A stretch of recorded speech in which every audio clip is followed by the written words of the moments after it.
many people that the book of James is their favorite book. I mean, it's kind of like James to the New Testament is kind of like Proverbs is to the Old Testament. Words of wisdom, practical principles are applied every day to our everyday life or in this book. But it's really so much more than that because it calls Christ followers to go a little bit deeper in their walk. And God has always been much more concerned with what is on our hearts than the things that we actually do. Now, our behavior is merely an outgrowth of on the behalf of what we have. And so we go beneath the surface so that we can see how we can have a God-shaped heart, a heart that is shaped by Him and resembles Him and a godly life. And a godly life does not begin in your actions; it begins right here in your heart. You know, if you think about it, that picture kind of illustrates that. When you see an iceberg in the ocean, you're only seeing like 10% of that. The other 90% is buried deeper beneath the surface, and you can't really see that. And that describes our life in a lot of ways.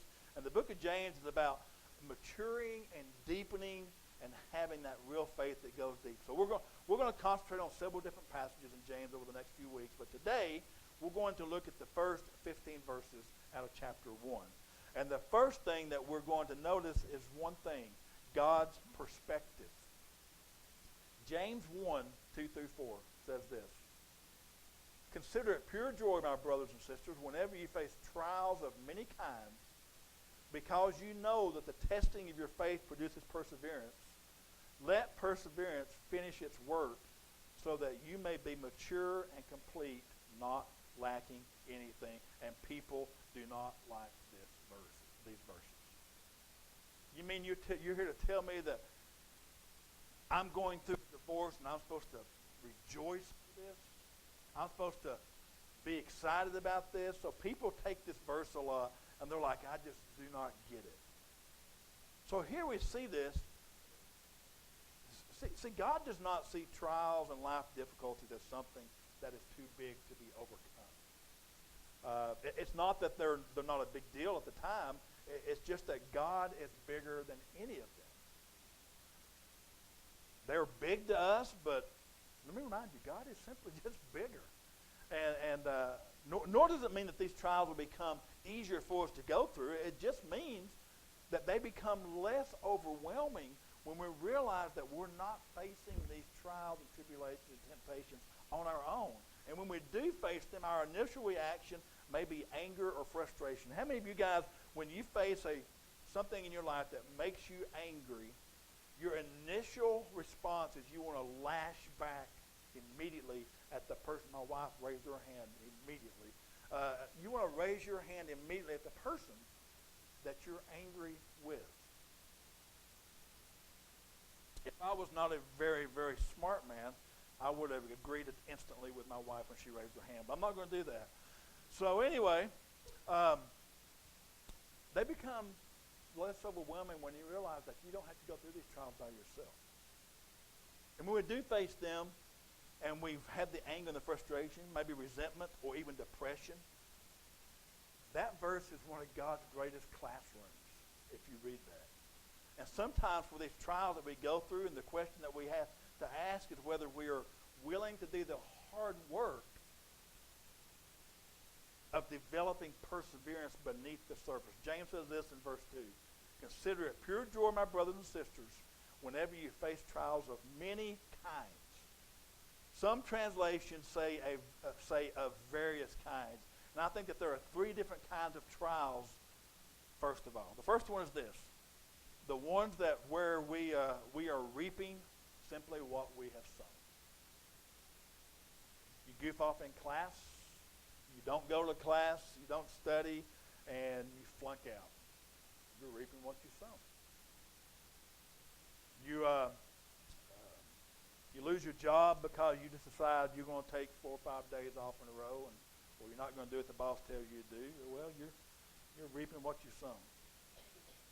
You hit a parked car because you're trying to catch a Pokemon. You're reaping what you've sown. In these, guess who the one to blame is? You. You're the one to blame, and you're reaping what you sown, so that in one way, that's one type of trial that we have to go through, things that we cause to bring in our lives ourselves. Second one is this, spiritual trials. These are where God is challenging you to deepen your walk and to shape you into the image of Christ. The trial may come your way because of a bold faith in the midst of an unchristian culture. And so as a result of the stand that you've taken for Christ, you may face ridicule, you may face name-calling, or even worse. You may be treated different. You may have fewer friends. You may not get a promotion. You may not get the job. You may be whatever, simply because you're a follower of Christ. But look at 1 Peter. It says this. Dear friends, do not be surprised at the fiery ordeal that has come on you to test you, as though something strange were happening to you. But rejoice inasmuch as you participate in the sufferings of Christ, so that you may be overjoyed when his glory is revealed. We have actually Miss Vicky got it for us. It's a, what's that thing you got to make ice cream? It's something more. It's a thing that makes ice cream. It's an ice cream maker, okay? It's really cool, though. I mean, you freeze it, and then you put the stuff in it, and you dump all this stuff in it and mix it up, and I've actually tried to taste it before we've actually made the ice cream. It's not very good. It's like, ooh. But if you wait, you're supposed to freeze it for or keep it in the refrigerator for like 2.5 hours, and then it does all this stuff, and it makes the end result is, best word I can describe is glorious. But the hardest part is sitting there. I mean, I'll put it in the refrigerator, and I'll put it in at 1 o'clock, and I'll check my clock. 1:15. I got another 45 minutes, or an hour and 45 minutes. 1:30. Waiting to get it to where I can mix it to where it actually mixes up right. And then you sit there and watch it as it's making it. So the perseverance of going through something, anguish or whatever, is in the end that it says here in the scripture, said you rejoice inasmuch as you participate in the sufferings of Christ, so that you may be overjoyed when his glory is revealed. Now, I want you to look real quick at 1 Peter 4, as we'll have up here. It says, however, though, if you suffer as a Christian, do not be ashamed, but praise God that you bear that name. Which leads me to our third type, and the best way to describe this one is simply this: an unexplained mystery. And you know the type I'm talking about. There's no reason for them. There's no logical explanation. You're just left scratching your head, and you don't understand this. Trials like what Job went through, and in the trials that he encountered. It's when the drunk driver instantly reduces the number of your family. It's when the doctor tells you that you have a fatal disease that's incurable. It's when your relationship simply just vanishes. It's when the doctor comes in and you're pregnant, and the doctor says, I think we have a problem, and you give birth to a special needs child. All this stuff may not make sense right then.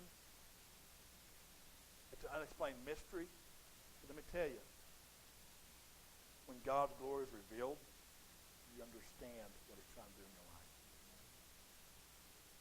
And you've heard me share about Brenna and her situation when she was born, and I know I give her a hard time, but I wouldn't trade her for nothing in the world, except maybe a T-bone steak. But anything other than that, God made her exactly like he intended for a reason. So these unexplained mysteries are the third one. And years later, it may make sense to you. And sometimes years later, it may not on this side of heaven. But eventually, it will. And from that perspective, it will be made crystal clear as to why God, who loves you, allowed you to go through a trial or a painful season such as that. Know whether the trials make sense or not in any of these, whatever category they're in, if they make sense or not. In any of these, the solution is always the same. We simply need to turn to Jesus Christ for his strength, for his direction, and for his comfort, and for his help. And we trust that the Lord can work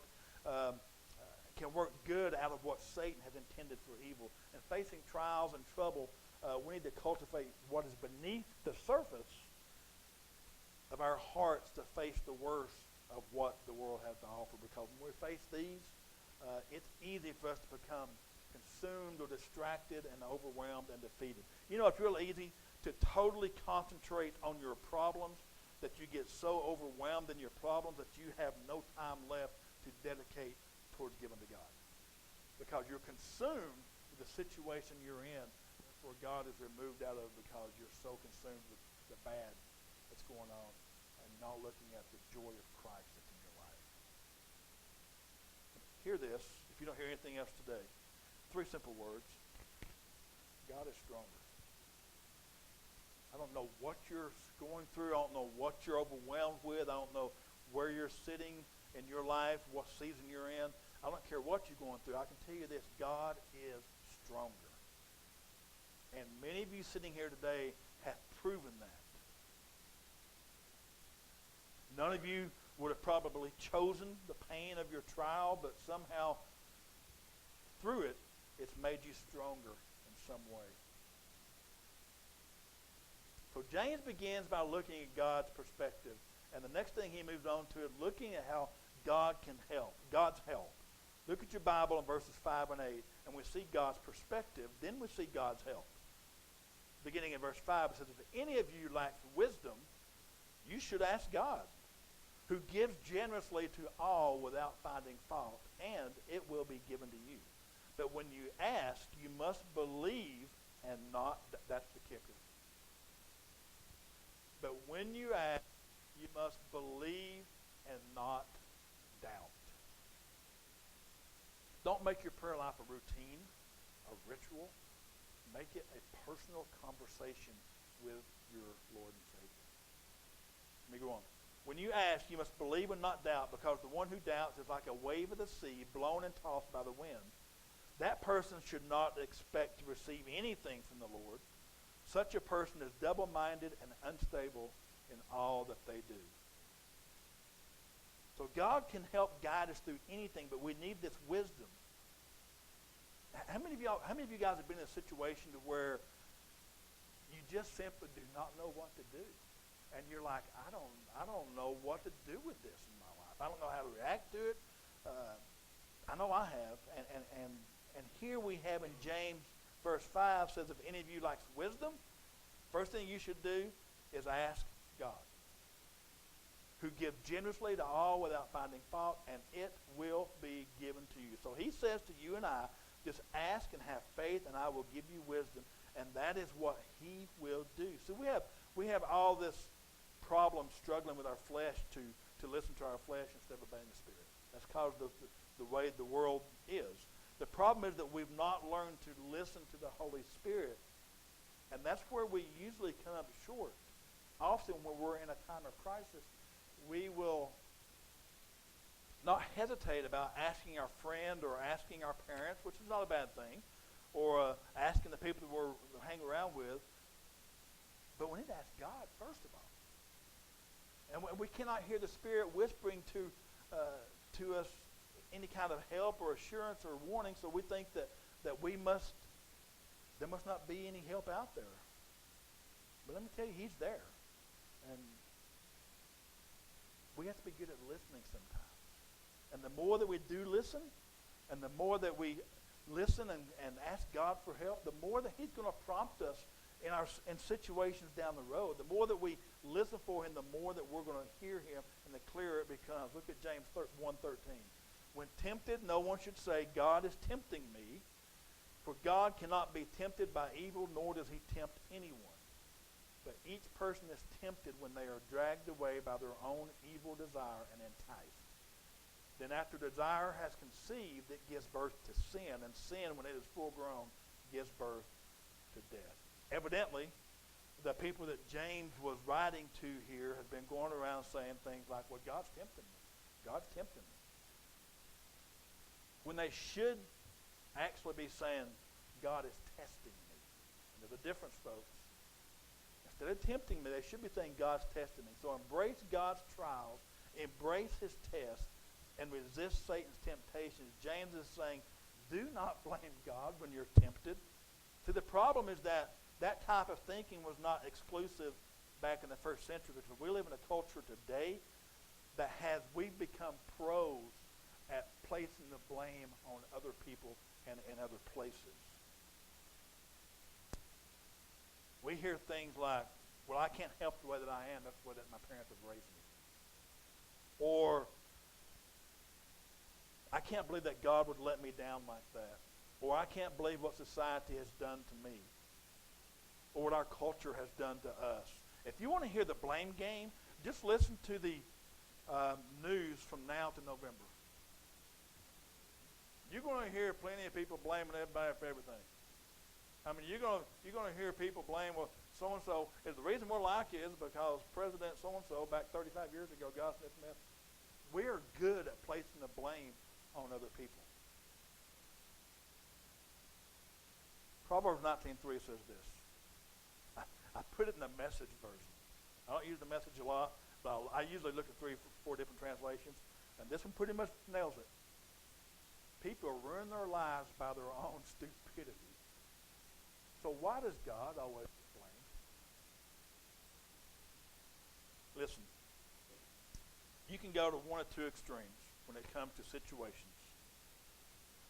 One extreme is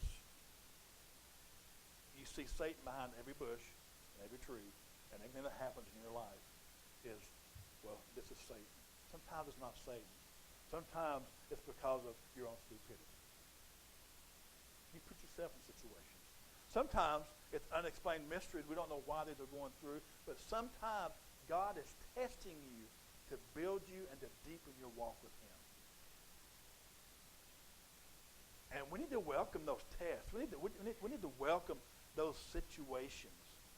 Now, this term, dragged, as we've been talking about, as we see right there. Which verse was that? I'm sorry. Go back to 14, I believe it was. James 1:14. It says, but each person is tempted when they are dragged away by their own evil desire and enticed. This word drag that we see, it's a term, basically it was a hunting term. It would be like you had taken food and set it out, and when you set it out, you're trying to lure some kind of animal down a trail or into a trap. And then he goes on, and you leave, and the smell, the scent of that entices an animal to come in. That's what that word drag kind of means out of the original language when it's written there. James knew who his audience were, and this is a term that they would relate to. It'd be kind of like you relate it to fishing, a lure. You know, you're sitting there under a rock, and you see a big crawdad come by, and that's yummy, and you bite it, there's a hook in that thing. You know, it's a fake. It's not real. So that's kind of what this word drag comes out to mean. It's a lure, something that looks delicious and good, but it's fake. Speaking of hunting and fishing, I was in the doctor's office this past week. Picked up a magazine, some kind of Field and Stream or something. I was reading an article in it, and the article was saying that Eskimos and Alaskans are the greatest hunters and fishermen in the entire world. And I started reading this article, and it said this. It said that there is one animal that is very difficult for them to master, and it's the white wolf, and you'll see why here in just a second. And it said that the white wolf can smell a human being for up to 2 miles away. And the white wolf, their eyesight is so good that they would be able to read a newspaper from 150 yards away. Now, I don't know who did that. They're like, hey, Bob, back up, you know, how they determined that. But that's just what the article said, okay? Back. Oh, that's good. Okay. Anyway, so they're talking about this thing, and so yet the Eskimos, they've developed a way in order to capture and kill this animal that they say threatens their livelihood. And this is now I'm going to warn you up front. This is very brutal how they do this. It says the Eskimos, they take a very, very sharp knife and they freeze it, and then they put the knife down in blood and they freeze it again. It's over and over and over. They keep freezing this blood on this knife, and in essence, they make a blood popsicle. And they take it out into the middle of the woods. They stick the butt end of the knife down in the ground. They plant it there, and with the blade sticking up, and they leave. So the wolf smells the blood on the blade, and they're drawn to it. And they sense that there's no one around for 2 miles. They don't smell any humans for 2 miles. They don't see anybody. And they find basically a free lunch. And they go to town, and they start licking on this knife, and he begins to lick the blood off the knife. And the more comfortable that he gets, the faster that he licks, and the more blood that comes off. Eventually, he's slicing his own tongue. And he's still tasting blood, but he don't realize it's his own blood. And then just a few feet away, he'll bleed to death, and he drops. I said that because, and that's very brutal and a painful illustration, but it's quite similar to what happens to people. It's quite similar to what happens to us. If we're not careful, as James points out, we are enticed by our own desires. And slowly but surely, without knowing, every lick is closer to death. Verse 15 says this: then after desire has conceived, it gives birth to sin, and sin, when it is full grown, gives birth to death. I'm going to let you know a clue that you may already know, but you may forget sometimes. Satan absolutely knows your weaknesses. He knows where to get you at. He doesn't come when you're at your best. You know, he comes when you've kind of standing alone in a corner by yourself trying to figure out what to do.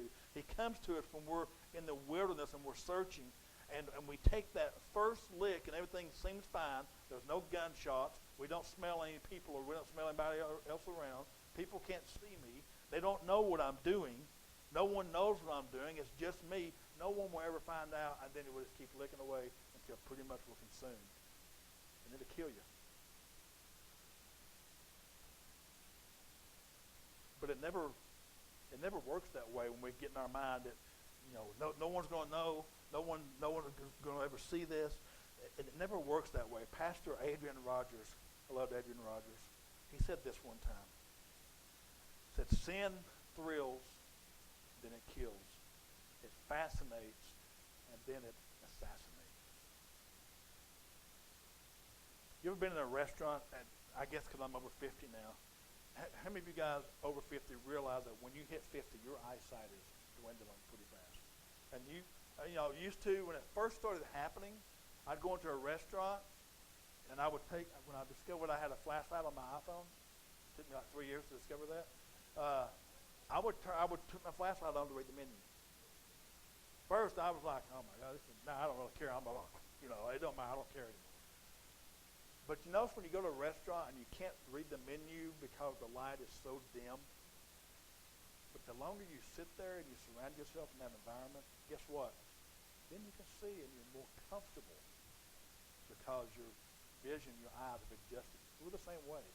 The longer that we allow ourselves to step into something that is sinful, the more comfortable we get with it. And it just seems like the norm. We have to be very careful, because sin it does thrill you, it does lure you. So we look at this, and we see what Adrian Rogers said. Now look at 1 Peter 5. It says, be alert and of sober mind. Your enemy, the devil, prowls around like a roaring lion, looking for someone to devour. Resist him, stand firm in the faith, because you know that the family of believers throughout the world is undergoing the same kind of suffering. Now, you've heard me talk about 3 different terms in this passage that deserve a deeper look. They are the trial, the test, and the temptation. Each one of them starts with a T. Well, here's what's going to it's very interesting. In the original language Greek, when it's first written, there's one word, and it is all 3 of those words In other words, think of it like this, which if we translate into English is determined by the context. Because if you look at the Greek, the word appears every time that we see any of these words, trial, temptation, or test. So we have to look at the context to determine what it is that God is trying to convey to us. See, it may not always be a temptation. It may simply be a test that God is placing you through to deepen your walk in Christ. Satan deliberately entices us to sin. His purpose is so that you would disobey God and become weak. And Satan's desire is to trap you in some way, in some form and fashion, into some kind of sin so that you will suffer defeat and ultimately death. So you have got to be on your guard. An aging priest was asked one time by a younger priest. The younger priest said to him, "Father, when will I cease to be bothered by the lust of the flesh?" And the older priest replied, "Honestly, son, I would not trust myself until I had been dead for 3 days."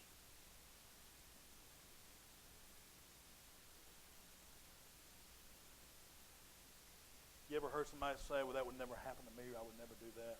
Never say that. You know what that is? That's cracking a door so Satan can stick his little nose in your business. Oh, really? Now, sometimes that can turn out to be a good thing, as you guys have heard us share before about Lee and Candy over in Guatemala. She would never get on an airplane, and now she's been over there 8 years on the mission field. Never say never. Be careful in how you choose your words.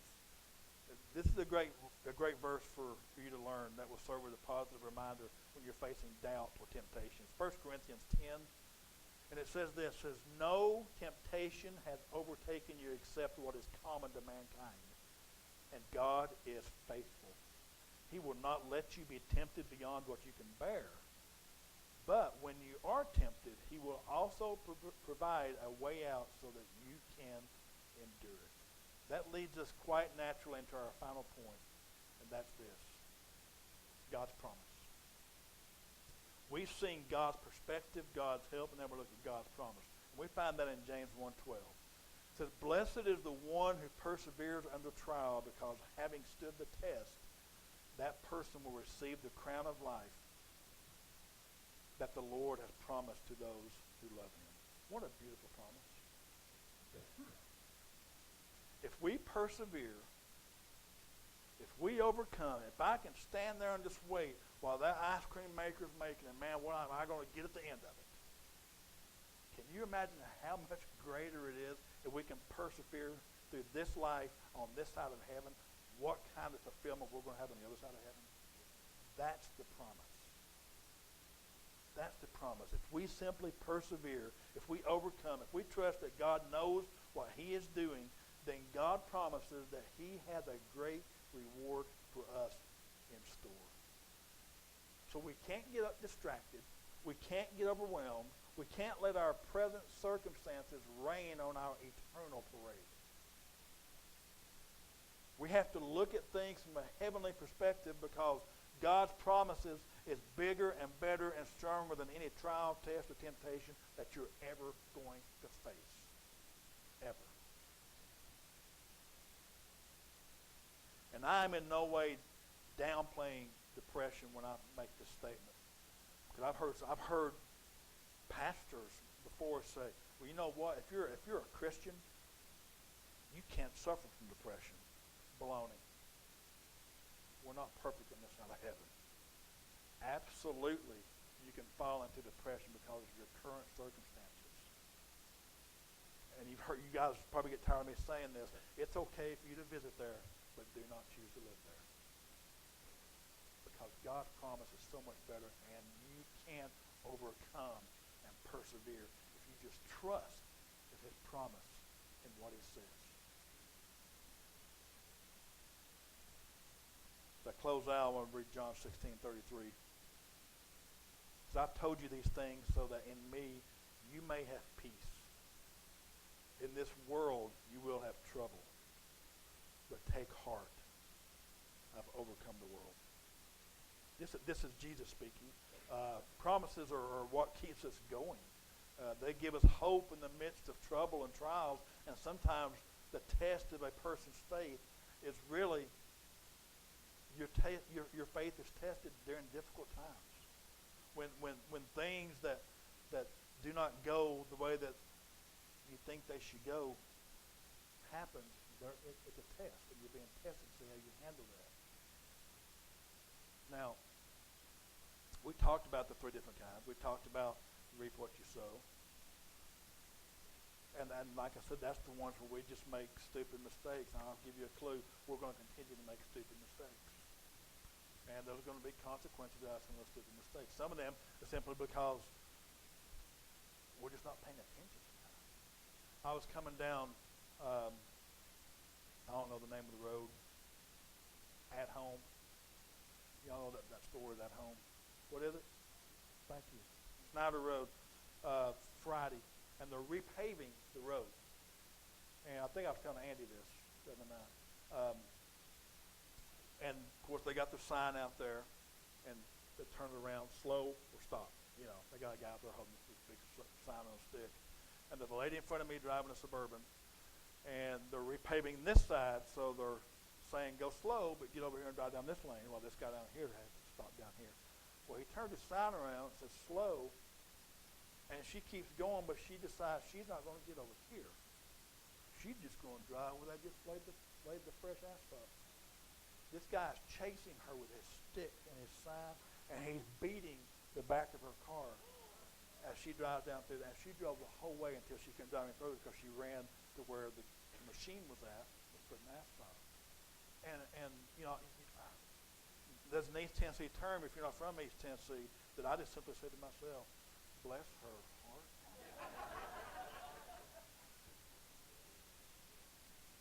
And